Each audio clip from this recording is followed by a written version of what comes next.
atletisks, viņš labi dzied, un es pieļauju, nezinu gan, bet to mēs noteikti noskaidrosim, ka ir arī labs tētis savai meitiņai. Dāmas un kungi, šodien pie mums ciemos ir ielu vingrotājs, TV raidījuma vadītājs un dziedātājs Kaspars Lidnis. Čau! Čau visiem raidījuma pa pēdām skatītājiem! Kaspar, kā ir? Tev jau nedaudz vairāk kā 2 gadus ir meitiņa? 2 gadi un jau 3 mēneši. Kā tu jūties, kā tēvs? Jūtos ļoti labi. Es biju jau gatavs tam. Bērns bija plānots. Kā plānos, un nekad nevar to ieplānot, bet es jau biju nobriedis. Tu gribēji bērnu? Es jau gribēju bērnu, un arī mana sieva gribēja bērnu. Un tad, kad bērns piedzima, es jūtos ļoti droši, jo es jau pirms tam biju izglītojies un jau ievācis informāciju. Un tā arī ir īstenībā jau tagad 2 un 3 mēneši, un mēs esam tikuši ar visu galā. Ja tu tā esi novērotājs no malas un īpaši nepārdzīvo un neiesaisties tajos notikumos tā uz visiem 100%, jo tas nav jādara, nav jāpiedalās bērnu audzināšanā, tev ir jāskatās, kā bērns auga. Un ja ir kādi kritiski momenti, tad, protams, tu iesaisties.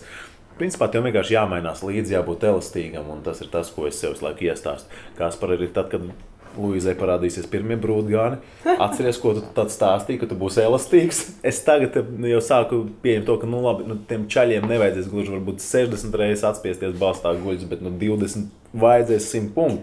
Vajadzēs arī man parādīt, ka viņi var tomēr arī kādu nodziedāt dziesmu manai meitai. Viņiem vajadzēs būt... Daudz prasību būs. Viņiem būs jābūt tādiem ļoti līdzīgiem man. Kāds pats bija bērnībā? Es biju tieši tāds, varbūt kādu es negribētu savai Luīzai. Tad, kad es biju tajā vecumā, jo tāds veigrāpslis, principā, tāds pa gaisu un brīvmākslinieks un patika uzsākt lietas kaut kādas un nevienmēr tās novest līdz galam. Tev ir arī brālis? Man ir brālis, jā. Kāds jums bija attiecības? Ar Oskaru mums bija ļoti labas attiecības. Vai pareizāk sakot, ko es stāstu? Labas attiecības. Es skrēju ar nāzi viņam pakaļ pa dzīvokli. Viņam nācās slēgties istabā. Tad es stāvēju uz 5. stāva loga palodzes un draudēju viņam, ka es izlikšu pa logu, ja viņš nebeigs man tur mocīt. Jo kā tās mocības izpaudās, viņš principā, tad, kad es kaut ko darīju ne tā, kā viņam patīk, viņš teica, ja tu tūlīt nebeigsi, es ar tavu ausi izslēgšu gaismu. Un ieslēgšu un izslēgšu, un ieslēgšu un izslēgšu. Protams, kā tas ir? Viņš tiešām man pacēla augšā, man ausi piespieda pie slēdža, un slēdz bija, tāds slēdzamais. Viņš viņu slēdz iekšā ārā. Tad nākamreiz viņš teica, ja tu tomēr vēl joprojām neesi sapratis to, ka tev tā nevajag darīt. Es ar tavu ausi vēršu durvis vaļā. Mums bija rokturis tāds apaļš, kurš griezās šapcēra ārā un griez. Viņš man mocīja, jo... Viņš vecāks? Viņš vecāks 4 gadus, jā.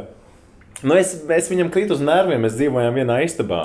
Protams, viņš jau bija tāds, jau brūtgāna gados, un es savukārt tāds bērns. Man patika viņu kaitināt, un tad bieži vien izvedu viņu no pacietības. Bet tad pienāca 9. klase, kad es savukārt pēkšņi izaugu lielāks. Un pat bišķi apsteidzu viņu izmēros, un atceros to vienu liktenīgo tādu faitu, kurā es viņu tomēr noliku pie vietas. Kopš tās reizes mums ir uzlabojušās attiecības. Tad, kad es teicu, ka mums ir ļoti labas attiecības, tas ir tieši kopš tās reizes. Jo pēc tam mums sākās tāds pieaugušo jau brāļu attiecības. Tagad vispār tās attiecības ir fantastiskas. Nebija tā, ka, droši vien kā jau vecākiem brālim, viņam vienmēr likās, ka tu vilcies līdzi, ka tu traucēji, vai tu nevilkies līdzi viņam? Es viņam vilkos līdzi, viņam tas nepatika, un tad mēs kaut kur gājām gar dīķi, un es ieslīdēju dīķī. Samirka visas drēbes, viņš noģērba man tās drēbes, pakāra tur pakramā pie tā dīķa, un man vienkārši atstāja nātrēs. Un tā ome skatās pa logu, tur viss ļoti tuvu, viņa redzot dīķi, skatās, manas drēbītes karājās. Tajā dienā tāds vējains laiks bija diezgan augsts. Kaut kas nav kārtībā, nekas par drēbes. Viņa aiziet līdz tām drēbēm, skatās, es tur nātrēs, visas zils jau drebu. Man bija kaut kādi gadiņi, varbūt 3, 4. Atstāt, kā brālis pats aizgājis tusēt, jau ar saviem 8-gadīgajiem tur draugiem. Ja viņš jau bija skolas gaitas uzsācis, tāds lielais skaitījās. Tāpat viņš man slēdza skapī iekšā, kad brūtis ved uz dzīvokli. Un teica, Nelian ārā tagad. Smaga bērnība tā bija. Tāda normāla, veselīga. Viņš man visā biedēja, kad mums mājā ir koda, kur, ja es kaut ko viņam nedarīšu, kā viņš grib, viņa naktī izlido, viņa var man nokost kājas mazo pirkstiņu. Arī tādi stāsti bija, un es visu nakti negulēju, baidījos. Kurā brīdī tavā dzīvē parādījās mūzika? Mūzika parādījās jau vidusskolā. Nu, protams, tas viss bija mājās, pašiem datorā, pirmās mūzikas programmas, un sākām kaut ko tur atdarināt un rakstīt jau paši savas dziesmas. Nu, es ļoti lepojos ar to, ka mēs tiešām bijām tāda dabiska grupa, nevis tāds komerciāls veidojums, jo mēs izgājām visus mūzikas festivālus, kurus vajadzēja iziet jaunajām grupām. Mēs sākotnēji maksājām pašu dalības maksu, lai vispār mūs uzlaist uz skatuves. Nu, jums viens brīdis bija tāds dziesmās sentimentāls un jūtīgs. Tas bija arī tāds apkārtējais, kaut kāds pašu emociju virpulis, ko jūs izlikāt dziesmās, vai vienkārši tāda sakritība? Es nezinu, kaut kā man vienmēr patīk melodija. Es nezinu, man patīk, kad ir dziesmās melodija. Arī tad, kad es repoju, man patīk piedziedājumos, tomēr likt kaut kādu meldiņu iekšā. Nu, man patīk vienkārši melodiskas, liriskas dziesmas pašam. Un arī tās mūsu dziesmas līdz ar to, jā, viņas arī bija melodiskas. Un plus vēl, pat nezinu, kā lai noraksturo. Viens ir vizuālais skats uz grupu, un otrs ir tā mūzika. Ja tā mūzika nebūtu saistīta ar to mūsu vizuālo skatu, uz to brīdi mēs bijām jauni, piena puisīši tādi, ar foršām pričinītēm, tur rozā krāsas krekliņiem. Kaut kā tā baigi popsīga, mēs kaut kā tādā, jā, popsīgā stilā kaut kā tikām virzīti. Bet tas noskaņojums, kāds bija, viņš jau vienmēr bijis tāds pats, un tāpēc man bieži vien prasa, kurā brīdī tu mainījies. Es saku, es nekad neesmu mainījies. Grupa Gamefast rozā kreklos reāli pirms koncertiem riktīgi kāvās vienmēr. Nu, kā teikt, atcitās no visādiem nelabvēļiem. Mēs bijām huligāni arī šajā smukajā veidolā. Un daudziem tas palika nepamanīts, jo mēs vienmēr atnācām smuki safirzēti, forši runājām un smukas dziesmas dziedājām. Principā tur mūs pazina mūzikas aprindās kā tādus diezgan nepatīkamus huligānus. Mēs bijām pie viena no taviem kolēģiem. Oho. Pie viena no tavu grupas draugiem. Pie Gata. Jā, tomēr. Jā, un mēs tev parādīsim video, ko viņš par tevi saka. Kasparu pazīstu jau 20 gadus, apmēram 20 gadus, un noteikti, ka varētu daudz ko par viņu stāstīt, bet tās pamatlietas, kas man viņā patīk un ko es viņā novērtēju, ir tas, ka viņš visu savu enerģiju vienmēr ir licis tajā lietā, tajā darbā, kas viņam patīk. Viņš vienmēr ir darījis to, kas viņam patīk, un veltīs sevi tām lietām, kas viņam patīk.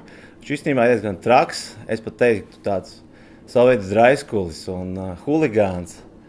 Un to daudzi zina, jūt, ir tīpaši meitenes.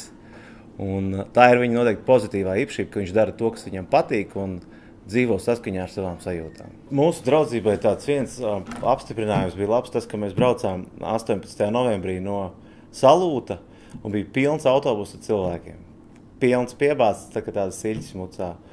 Un sākās konflikts. Mēs bijām divatā un tur bija jaunieši, kas bija iedzēruši. Un tā vietā, lai šo te konfliktu, teiksim, tā kaut kā mierīgi atrisināt un varbūt aiziet uz otru autobusu galu, mēs ar Kasparu abi saskatījāmies un nedomājot, uzreiz sākām ar tiem jauniešiem plūkties, kuri bija skaitliskā vairākumā. Un tas ir tas, ko es vienmēr zinu, ja Kaspars ir blakus, tad mēs droši varam plūkties, mēs esam vismaz divi. Viņš nekad nenobīsies un nepagriezīs muguru draugam un nekur neaizmaks. Nu, draizguli. Labs. 20 gadu draudzība, vairāk kā 20 gadu.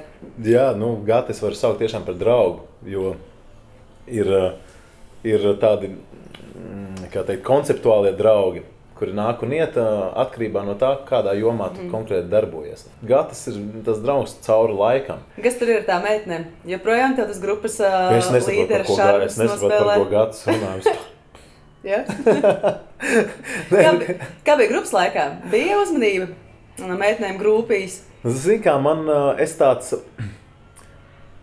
kaut kā gadījās tā, ka kaut kā vienam no pirmajiem no saviem draugiem man sākās nopietnas attiecības, kurās es biju kaut kāds 2,5 gadus, tas uz to brīdi bija daudz.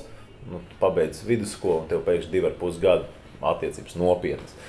Pēc tam es izšķīros ar to meiteni un man principā uzreiz atkal uz 3 gadiem attiecības ar nākamo meiteni.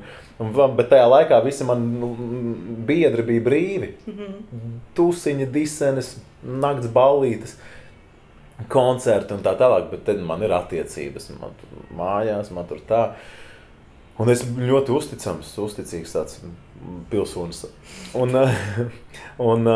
pēc tam tomēr es sapratu, ka es laikam neesmu paspējis iztrakoties kaut kā. Un tad es izšķīru tās attiecības, un tad sākās mans tas draiskulīgākais laikam periods, par ko Gatis arī runā, kurā tad es izmēģināju daudz ko, visu kaut ko. Tad es sapratu, ka ir jānomierinās, ka kaut kā tajā visā nav tomēr tās vērtības. Un tad es iztrakojos, un tad es principā laikam bija tā, ka satiku Diānu. Un tad es jau biju nobriedis, un es sapratu, ka es gribu to vienu cilvēku. Un laikam Diāna, ja godīgi, bija tā pirmā sieviete, kuru es pats tā, tiešām izcīnīju. Man prieks, ka esi nomierinājies. Jā. Nu, tad stāsti par savu otru mīlestību, par sportu. Sports, jā. Tas bija, ne par velti mums ar Gatis stāstīja, ka mums tāda kaut kāda pārliecība ir, ka mēs varam plecu pie pleca tur vienmēr atsisties un atkauties. Un vienmēr ielu vingrošana jau kopš skolas gadiem kopā ar Gati mēs sākām pēc tam kopā ar vēl pārējiem biedriem, kurus mēs iesaistījām, piesaistījām. Tas viss attīstījās, protams, viss kopā, bet mēs sākām tajā imantā tur kopā vingrot ar viņu. Un pēc tam tas viss attīstījās uz crossfit, kas tagad ir ļoti tāds aktuāls manā dzīvē sporta veids. Var sakot, visu laiku ir bijis. Arī tajā laikā, kad es staigāju maigās krāsās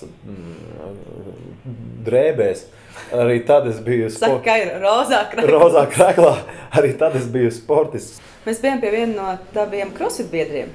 Mēs bijām pie Ģirta, paskatīsimies, ko Ģirts par tevi stāsta. Kaspars vienmēr bijis arī ar tādu plašu skatienu un nekoncentrējies uz kaut kādām mūžīgi, kaut kādām paliekošām lietām. Bija pasākums Valmierā, kuru daļai organizēja mums tās kopējas paziņa, ļoti izcils sportists, bet ar tādu klasisku domāšanas veidu. Un uz to laiku Kaspars bija gariem matiem, stīpiņu matos, auskariem. Un šis cilvēks, kas organizēja tos pilsētas svētkus, ir ļoti tāda klasiskas domāšanas, kuram tas uz to brīdi nebija pieņemami, kad čālis, sportists ir ar auskariem, gariem matiem, un viņš visu laiku komentēja dažādos sev tādos izprotamos veidos. Un mēs savukārt par to smējāmies, priecājāmies, un tad tādā pilsētas svētku dienā, ka mums bija jāierodās ar savu to priekšnesumu, savu demonstrējumu šiem vingrojumiem. Zinājām, ka mūs jau šis cilvēks sagaidīs, un speciāli jau sarunājām, lai bija tādu humoriņu uztaisīt. Piebraucām vaļā logiem, modern talking pilnā skaļumā, uzreiz veroties mašīnas durvīm vaļā, apķērāmies apkārt, samīļojāmies un tad tikai gājām uz savu vingrošanas laukumu. Kaspars ir ļoti spēcīgs un es domāju, ka ļoti ātri uzķer visas laika tādas aktualitātes un ļoti mērķtiecīgi viņās iedziļinās, un tāpēc arī ir tāds rezultāts. Jā, tie sasniegumi, tas viss izejot, cik tu ātri reaģē un kā pieķeries tām lietām, kuras tev patīk. Kasparam kurām lietām viņš pieķerās, viņš tā ļoti, ļoti sirsnīgi, ļoti mērķtiecīgi. Jā, forši, paldies Ģirtam, tam stāstam par to cilvēku, kurš Valmierā mūs sagaidīja, tāds Valmieras, viņš tāds nerakstīts Valmieras saimnieks, viņš tur kontrolē lietas Valmierā, un jā, viņš tieši tā, viņš redzot man ar auskariem, gariem matiem, stīpiņu matos, protams, viņš nievājoši izturējās pret mani, pret to, ko es daru. Tad, kad viņš ieraudzīja, kā es vingroju, tad viņš uzreiz teica, ka šeit viss kārtībā ir, ka ņem savus vārdus atpakaļ, vai arī, drīzāk, ja šitā vingro, tad kāpēc tā jāizskatās? Apmēram tā, jā. Viens periods bija tad, kad tas viss tā nolīdzsvarojās. Es nezinu, kurā brīdī tas ekvalaizers bija tāds kontrastains tik ļoti, kad es daru kaut ko vienu un cilvēki nezinu, kā tas īstenībā esmu, un kaut kāds radās nepareizs priekšstats par mani, un es vairs negribu staigāt kā tāds eņģelis vai kā tāds Jēzus pa zemes virs, un visiem šķiet, ka es esmu tik balts un pūkains. Īstenībā tā nav. Tā nekad nav bijis. Bet tagad esmu, teiksim tā, ļoti vienots un vesels savā organismā, savā prātā, sirdī, un ļoti vienots un tāds savākts. Līdz ar to man grūti tagad izsist no sliedēm un izšūpot no trajektorijas, kuras esmu uzņēmis. Mēs tevi vedīsim pagātnē. Tavās bērndienās iztaigāsim tās vietas, ko tu mums rādīsi, kur tad ir pavadīta tava bērnība, bet vēl pirms tam mums ir 3 īpaši jautājumi tev. Labi. Vai tev patika celt sniega vīrus? Ko tev dāvināja Ziemassvētku vecīs? Kāda bija tava mīļākā rotaļa? Kad zeme ir sniega baltumā. Patika celt sniega vīrus, protams, un patika celt cietokšņus un pikoties ar naidnieku cietoksni. Visbiežāk tas tā arī beidzās. Sniega vīru celšanas beidzās ar cietokšņu celšanu un kariņiem. Mīļākā rotaļa bija mums, es kā tagad atceros pie skolas, bija tādi zāles, tādi kvadrāti, kaut kādās tur tādās borcikos, kā teikt, borciks, apmali. Jā, apmals. Betona apmals, borciks. Man vienkārši krievi daudz draugi ir un es daudz vārdu. Bortā, borts? Borts, jā. Un mēs tur tādā zāles kvadrātā spēlējam cīņas, vienkārši tāds tā kā sumo, kurš kur izgrūž ārā no tām. Tāda cīniņa mums bija. Cīkstējāmies ar vienaudžiem.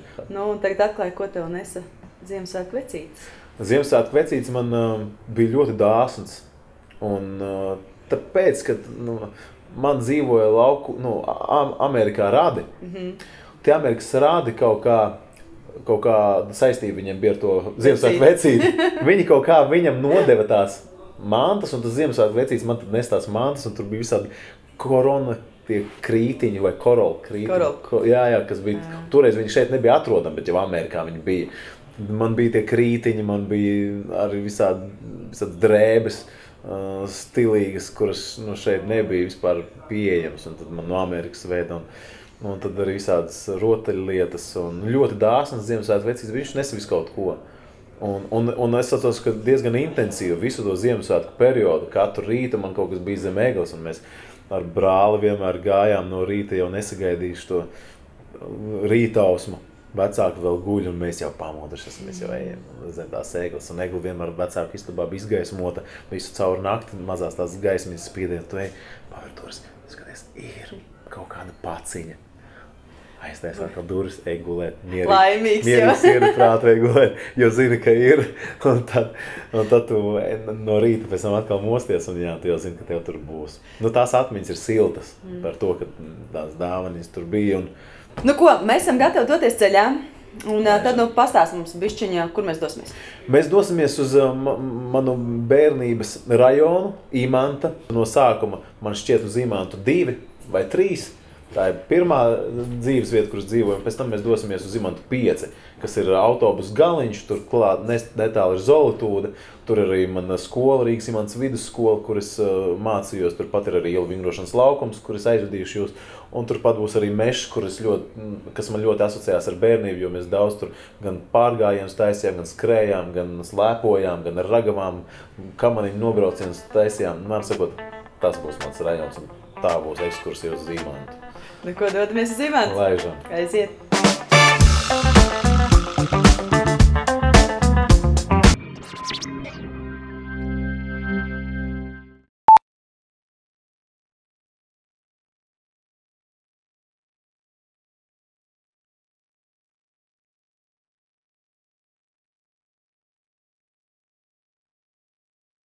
Tikai 15 sekundes klusuma.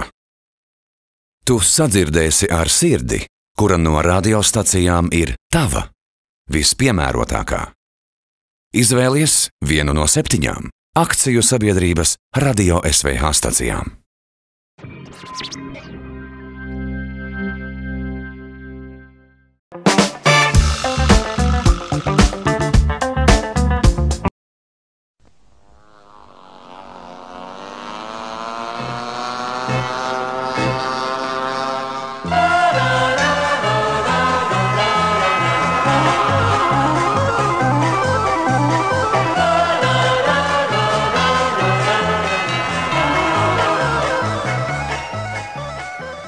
Tā mēs esam Imantā, manā bērnības rajonā, un, ja godīgi, es nekad tā arī neesmu sapratis to teritoriālo iedalījumu, kura ir Imanta 1, Imanta 2, Imanta 3. Man vienmēr tā ir bijis vienkārši Imanta.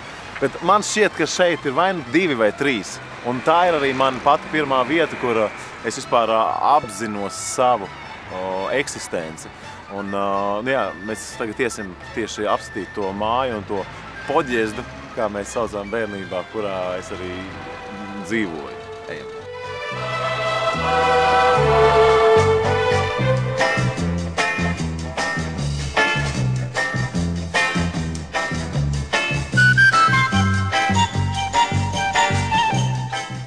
Nu tā, šī ir tā mana bērnības māja, 5-stāvena lietuviešu projekts, 129. ja nemaldos.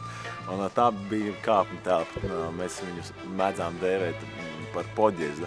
Otrais stāvs ir skatās uz Poģiezdu pa labi. Nu tā, un ja mēs tagad skatāmies, principā ļoti mazs, niecīgs pagalms, bet man tā bērnībā bija vesela pasaule, jo šķita, ka viņš ir milzīgs, jo te bija tik daudz ko darīt.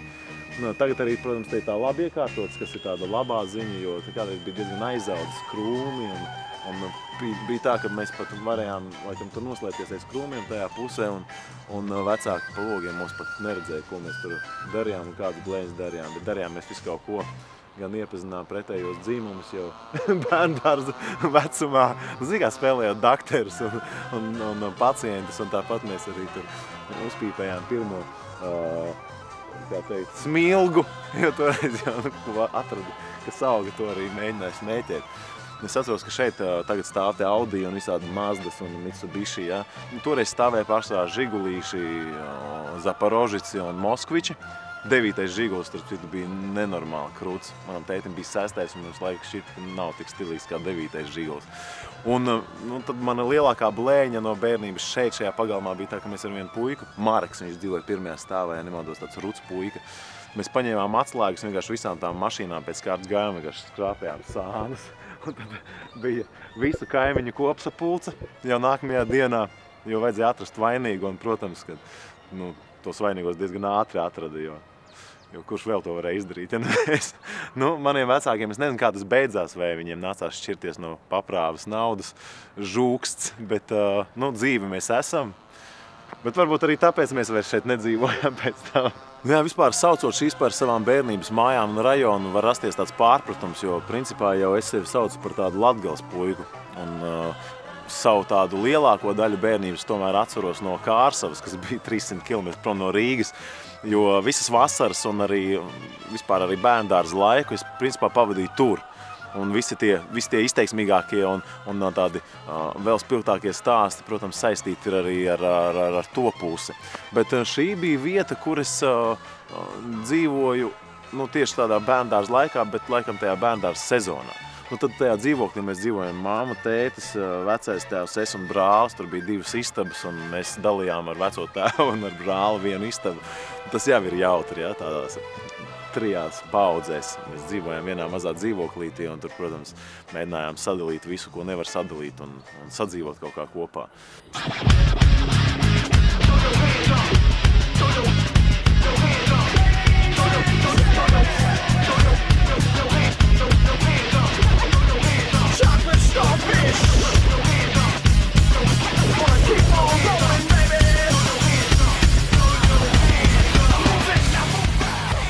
Tātad tagad mēs esam Imantā 5. Par to gan es esmu laikam pārliecināts, jo šeit es nodzīvoju visu to savu laiku no 1. klases līdz pat augstskolas beigām. Principā var teikt kaut kādus 15 gadus. Iemesls, kāpēc mēs pārvācāmies uz šo māju, kas ne ar ko pēc savas sārienas neizskatās no tās iepriekšējās, ir tāpēc, ka šeit ir 3 istabas, un vecam tēvam bija tad šeit sava, mums ar brāli atsevišķi un vecākiem savējā istaba. Principā, jā, 5. stāvs bez lifta, tas nozīmē, ka visi riteņi un visādi citi iedzīvi bija jānes pa kāpnēm augšā, līdz ar to varbūt tur arī manas sportiskās saknes meklējumas. Šī māja vēl joprojām man ir aktuāla dzīvē, šeit brauc uz jubilejām pie vecākiem, un līdz ar to šeit es jau jūtos vairāk kā mājās nekā tajā iepriekšējā vietā. Te bija tāds čigānu puika, Eģu. Īstenībā mēs viņu saucām par čigānu, bet viņš man šķiet bija gruzīns vai armēnis pēc savas nacionalitātes. Viņš bija mans apmēram vienaudzis, un mēs jau vilkām pat tad vadiņu no savu 5. stāvu, es vilku līdz viņam, spēlējām klusos telefonus, jo toreiz jau nebija mobīlai telefoni vai pageri, tad mēs sazinājāmies tādā veidā, buņķa vienā galā, halo, Eģe, un tu jau kaut ko saki. Nu jā, un tad tagad te ir bērndārs. Nu jā, un ja jūs redzat, arī skola ir principā kaut 200 metru attālumā no mana poģīša, kas nozīmē, ka principā pamosties bez 15:08, ātri kaut ko apēd, un jau 15 pāri jau sākas stundas. Pusstunda man bija, lai es sagatavotos skolai, bet es vienmēr kavēju. Jo tā ir, kurš dzīvo tuvāk, tas vienmēr kavē. Principā tiem, kuriem jābrauc ar autobusu, tie vienmēr ir laikā.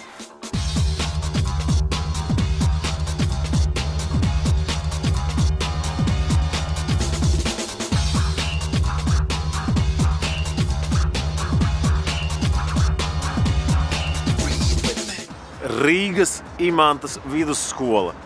Un tas bija kaut kad vasaras sākumā. Tad es aizbraucu kā vienmēr uz laukiem, kur es arī pavadīju atkal vasaru.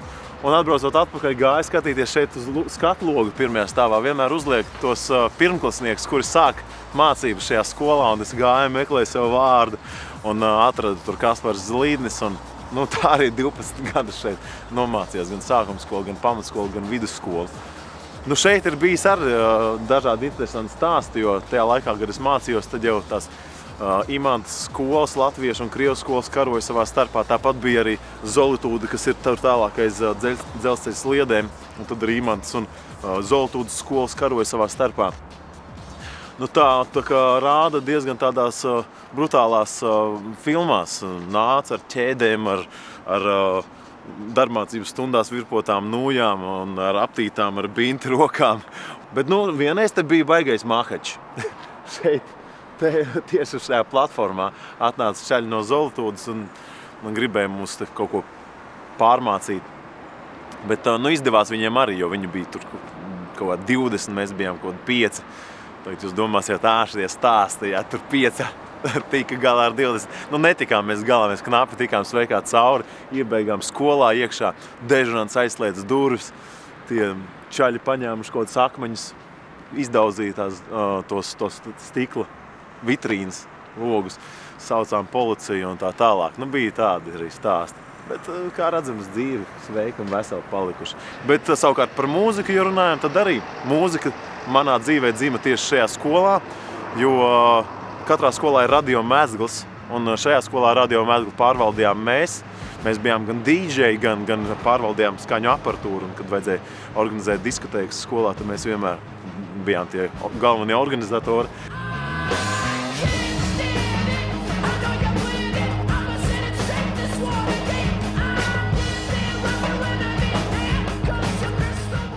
Tā mēs esam ielu vingrošanas, es varētu teikt tā, paradīzē, jo reti kurš skolas stadions var lepoties ar tik daudz vingrošanas rīkiem.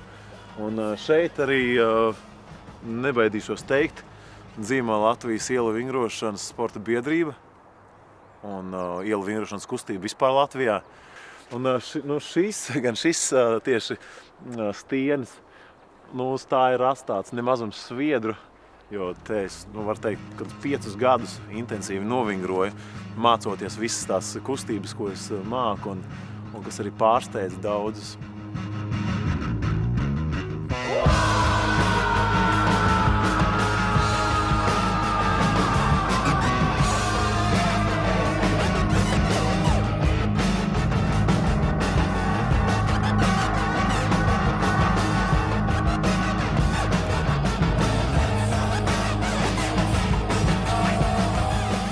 Protams, arī man bija daudz draugu skolas laikā, un es atceros, ka mēs bijām tāda trijotne. Es dzīvoju tajā 5-stāvenē, kas arī ļoti tuvu skolai, bet es nebiju rekordists tuvuma ziņā, jo man bija tāds draugs, ir draugs Andris Kanliņš, tagad viņš ir Andris Ludvigs, starp citu operas tāds izcils dziedātājs, jau štatā. Viņš dzīvoja šajā 90. mājā, pirmajā stāvā, un rekur viņa balkons pat ir redzams. Var sakot, viņš šeit, un tad bija Mārtiņš Skumpis vēl, kurš dzīvoja arī ļoti tuvu, citā 9-stāvenē, bet tepat. Un var sakot, mēs tāds 3 stūris bijām, ka mēs vienmēr sazvanījāmies pa mājas telefonu, jo nebija mobilo. Un sarunājām kaut kādu tikšanos, tad vienmēr es nācu no turienes, tie čaļi no turienes, mēs tādā epicentras šeit pie skolas mēs tikāmies. Un pirms mēs vispār sākām vingrot vēl pamatskolas tādā sākumā, tad gan mums bija tāda diezgan liela dikdienība, mēs īsti nezinājām. Mēs zinājām, ko darīt, mēs te futeni spēlējām, jo agrāk jau nebija ar tādu datoru un kaut kādu lietu, mēs gājām ārā kaut ko darīt. Bet viena no tādām foršākajām nodarbēm bija nopirkt Pepsi-Colu ar lielo korķīti, salmiņus, čipšus, un tad sēdēt tādā pilnīgā bezjēdzībā, ka ieliet Pepsi-Colu korķītī ar to čipšu salmiņu, sūkt ārā to Pepsi-Colu un tā visu laiku, kamēr neiztukšo to čipšu paku un to kolu. Tu ieliek korķītī ar vienu salmiņu izsūc, apēt čips, paņem nākamo čipsi, atkal ieliek korķītī Pepsi-Colu, atkal ar to nākamo izsūc ārā. Tā, kamēr nebeidzās. Nebija ko darīt. Labi, ka tāda iela vingrošana tagad ir. Paskaties apkārt, vai redzi, cik skaisti visi skatās, un tomēr dažkārt dzīvē viss nav tā, kā pasakā. Tad esam Imants mežā, un šis mežs, kāpēc var jūs uz šeit atvedu, arī ir iespiedies man atmiņā ar visām tādām sportiskām aktivitātēm, jo, kā jau teicu, Imanta var, par Imants iedzīvotāji un bērni var būt priecīgi, ka šeit ir mežs, jo mēs skolas laikā gan nācām slēpot šeit fizkultūras stundās, kas man šķiet mūsdienās vispār gan vai nenotiek. Tā, skolēni reti, kad kaut kur iet kopā vienkārši ar sporta skolotāju slēpot. Mums tur bija liela trasa, mēs slēpojām diezgan lielus apļus. Šeit notika arī skolas krosi, un tad vienmēr bija starts un finišs. Tāpat mums bija arī pat sacensības kamaniņu nobraucienos no kalna. Un šis bija centrālais kalns, no kura mēs arī braucām. Izskatās tagad diezgan mazs, bet ja jūs atcerēsieties sevi bērnībā, tad jebkurš tāds mazs pauguriņš varēja šķist kā liels kalns. Un es tagad skatos, šeit tas nobrauciens diezgan ātrs, bet mums toreiz šķita, wow, tik garš nobrauciens. Man bija vēl ragavs, viņas saucās argamaks ar stūri, un līdz ar to es biju izpelnījies tādu savu vienaudžu cieņu, un visi gribēja draudzēties ar mani, jo man bija tās ragavas. Un tad mēs, jo ar tām ragavām varēja jebkādu trasi izbraukt, varēja stūrēt, tev nevajadzēja tur kā mēģināt tur ar kājām bremzēt. Tā, līdz ar to, jā, šī ir tāda laba vieta. Arī pārgājienus mēs taisījām. Vienkārši vācāmies ar draugiem kopā un taisījām tādas kā ekspedīcijas, jo tur tālāk mežā dziļāk ir man šķiet atkritumu pārstrādes kaut kāds rūpnīca, kur kaut kāds noteikti tipu atkritumus pārstrādā, un tad mēs tur gājām, un mums bija savas leģendas par to, ka tur kaut kā ir sasaistīta tā atkrituma rūpnīca ar citplanētiešiem, un tas bija sākumskolā, protams. Ja tas būtu vidusskolā, tad varētu padomāt, ko tie čaļi sapīpējušies, bet ne, tas bija sākumskolā, un mēs gājām tiešām tādās ekspedīcijās mugursomas ar termosiem, ar maizītēm, un pavadījām tās savas dienas, tas bija forši īstenībā. Tagad, laikam, martā vairs nenotiek, kad bērni vācās kopā un taisnās pārgājienus.